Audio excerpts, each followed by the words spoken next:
Escuta ativa.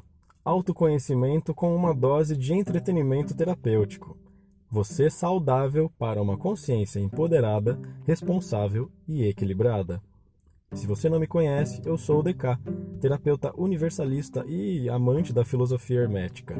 Esse conteúdo vem para iluminar o seu dia a dia e é feito por alguém como você que busca estar em paz consigo mesmo, com as pessoas ao seu redor e o ambiente à sua volta.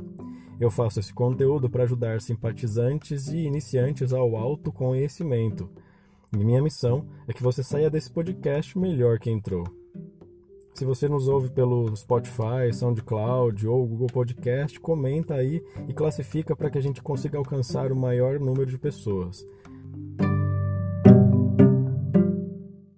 Pessoal, aqui está a Júlia Alexandroni. Ela é estudante do 3º ano de Medicina Veterinária na USP e veio contar pra gente um pouco como que é a interação terapêutica entre os animais e a mente. Oi, gente, aqui é a Júlia. Muito prazer estar aqui no podcast. Eu vim aqui falar um pouco sobre a zooterapia. Explica um pouco pra gente. A zooterapia, ela é uma terapia assistida por animais, em que existem efeitos benéficos tanto para o ser humano quanto para o animal. Mas esses animais, eles ficam tranquilos nessa interação? Sim, eles ficam tranquilos, tem que ter sempre uma pessoa especialista, um veterinário, juntamente um pedagogo ou uma psicóloga, né, para lidar com o paciente humano também. Essa interação é baseada na ciência do bem-estar animal das suas 5 liberdades, sendo que a primeira dela é a liberdade para comer e beber, né, o que o animal necessita, de acordo com cada fase da vida dele. A segunda, livre de medo, de estresse. Depois vem a liberdade para expressar o comportamento natural da sua espécie. Estar livre de dor e doença e, por último, livre de desconforto. O fundamento disso é que os animais eles possuem a senciência, que é uma consciência do seu ser e dos seus sentimentos. Eles têm sentimentos. Mas isso serve para todos os animais? Nem todos. Essa senciência ela vem a partir dos insetos, né? Moluscos e aracnídeos também possuem. Só que o foco que dá essa ciência do bem-estar animal é mais para peixes, aves, répteis e mamíferos. E você tem algum exemplo para dar pra gente como que seria essa interação? No semestre passado, o primeiro semestre de 2019, eu estava fazendo uma matéria de zooterapia lá no campus de Pirassununga. A gente teve um projeto de experiência zooterapêutica numa escola, em que tinha crianças de 6 a 14 anos, né, jovens já. Muitas crianças também possuem condições especiais, como autismo, paralisia, entre outras. E foi muito interessante, né? Cada grupo, assim, de alunos ficava com uma espécie de animal. No meu caso, foram as baratas de Madagascar. Mas também tinha bicho-pau, tinha coelho, tinha aquele gato sem pelo, Sphinx. Tinha porquinho da Índia. E eram várias estações, assim, né? As crianças iam passando, a gente ia apresentando, né, primeiro o animal. A criança tem o primeiro contato e são diferentes tipos de reações, né, que acontecem.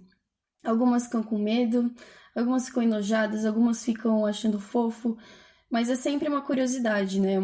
Esse primeiro contato é extremamente importante porque a gente vai falar hoje. Entendi. E tem alguma espécie que ela é mais indicada para algum caso, assim, algum para autista, outro para alguma outra dificuldade? Sim, cada espécie, né, tem uma aptidão, cada animal zooterapeuta vai ter uma aptidão. Então, por exemplo, do TDAH. Não compensaria a gente colocar uma criança com um cachorro, né? Que é um animal super hiperativo, Agitado, né? E vai totalmente junto com a vibe da criança. Então, o que seria melhor? Um bicho-pau, que é extremamente calmo, exige, tipo, muito cuidado e delicadeza para segurar, né? E o veterinário que estará acompanhando, vai ter que ter essa inserção boa, né? De explicar com cuidado para a criança como é que mexe, de onde ele vem. E em seguida as crianças elas vão conduzindo a conversa, né? Elas vão perguntando. E o limite é, né? Se a criança não quer ter essa interação, se o animal também não tá querendo ter essa interação, não vai acontecer. Tem que sempre lidar com o limite da criança, do paciente e do zooterapeuta. Muito legal. E por que é tão bom esse contato com os animais? É uma coisa dos nossos primórdios, né? Que, tipo, a nossa percepção dos animais e da natureza ela é muito grande. E isso possibilita com que a gente fique atento às coisas que a gente está enxergando naquele momento. E mais especificamente em relação ao TDAH, em que a criança ela tem uma inibição e inibir os comportamentos imediatos, né? Então, ela vai reagir às coisas assim na hora. Então, um animal permitiria com que ela tipo olhasse, despertasse a curiosidade, né? Porque ela não vai saber o que aquele animal vai fazer. Então, dá esse momento de percepção entre o pensamento e a ação dela. De maneira geral, né, faz com que a pessoa se perceba como um indivíduo, né, um ser, tanto quanto as pessoas que estão ao redor e aquele animal. E como que é essa interação caso a criança não esteja querendo ter contato? Nunca forçar a criança. Sempre nos limites dela, ver qual animal ela se sente mais confortável, né, para interagir. E o animal também tem que estar confortável, né, porque o medo, né, pode ser extremamente benéfico por causar uma instigação. A criança fica com curiosidade, né? E o animal também, né? O primeiro contato é o que vai permitir o que vai vir depois. Ah, e vai ser tão legal, né? Quando essa criança tiver o contato, ela tinha medo e agora ela se superou o medo, né? Exato. E essa é uma parte, né, que outra parte extremamente benéfica, quando a criança ela adquire, né, a maestria do medo, quando ela consegue lidar com o medo e com o animal que está lá na frente, ela vai conseguir mostrar isso para as pessoas ao redor. Ela vai ter uma autoestima muito melhor por causa de um feedback positivo, né? Das relações sociais que vão acontecer ao redor dela. Ela de, tipo, ter a gratificação de poder explicar o que ela tá aprendendo sobre aquele animal, sobre a natureza, é muito importante. E você pode me dizer se tem algum funcionamento específico na mente do paciente? O embasamento disso é que a presença dos animais tem a capacidade de capturar e segurar a atenção das crianças, né? Tem muito a ver com a nossa córtex orbitofrontal, né? Que é onde essas reações acontecem.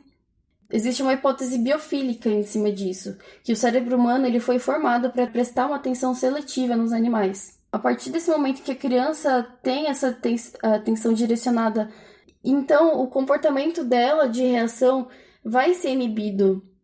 Porque ela não sabe o que aquele animal vai fazer, então ela vai ter um cuidado. E o animal, ele é tipo um estímulo continuamente novo. Ou seja, a criança não pode prever o que ela vai fazer. Ela vai ter que criar um tempo para formular as questões sobre o animal. E ele cria uma necessidade dela de saber. Então isso vai desenvolver uma curiosidade, ela vai perguntar sobre os animais. Você tem algum exemplo de o que a gente pode fazer para melhorar esse contato social com os animais? Sim, eu acho que assim, sempre acompanhado de alguém que saiba do comportamento das espécies, né, para saber os limites e como ela está se sentindo. Uhum, a gente costuma matar muito bicho, né, Sim, sem saber se ele é bonzinho ou não, se ele é benéfico ou não. Exatamente. Sempre ter acompanhamento de uma pessoa que saiba quais são os sinais, né, e passar esse conhecimento para a pessoa que deseja interagir com o animal. É sempre bom pesquisar sobre o comportamento. Por exemplo, lá nessa atividade que a gente fez na escola, chegou um momento que o coelho já estava cansado da interação. E como a gente percebeu, ele estava com o coração acelerado, ofegante. Então esse era o momento que a gente retirou. Ele precisou ser retirado, né? E como a gente estava também comentando hoje, é importante também mostrar que os animais têm esse limite para a criança, para ela saber o momento dela se retirar e pensar e ficar meditando no lugar dela. Legal. E, bom, eu vou deixar aqui então o seu contato para as pessoas, caso elas queiram saber qual tipo de animal pode ser mais indicado para a situação que ela tem, né? Pode ser? Posso deixar o seu contato? Com certeza, eu vou estar muito feliz de ajudar, saber como é que são as interações e como que isso pode ser benéfico, né? Temos muitos animais aí para serem adotados. Muito interessante os tipos de animais que tem, desde coelhos, ratos, bicho-pau, barata de Madagascar, cães, gatos, que a gente já conhece. E cada um pode ter um efeito muito benéfico dentro da sua família. Muito bom, Júlia. Meu, agradeço muito a sua participação no podcast Escutativa. Espero que seja de utilidade pública isso daqui, que é a intenção. Muito grata. E, bom, você está recebendo hoje baratinhas do Madagascar, né? Para Yes! você cuidar terapeuticamente também, fazer massagens em você, que eu vi você fazendo hoje, já arrepiando toda. Ai, adoro. E deixa aí seu Instagram, o seu contato. Sim, meu Instagram é @giuliamoraes, com 2 S's. E o meu e-mail é giuliamoraes, com 2 S também, @usp.br. Ótimo. Qualquer coisa tá na descrição, beleza, pessoal? Beijos e abraços. Tchau, tchau.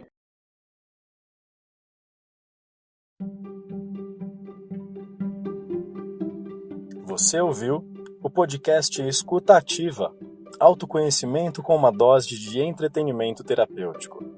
Esteja agora saudável, viabilizando uma consciência empoderada, responsável e equilibrada.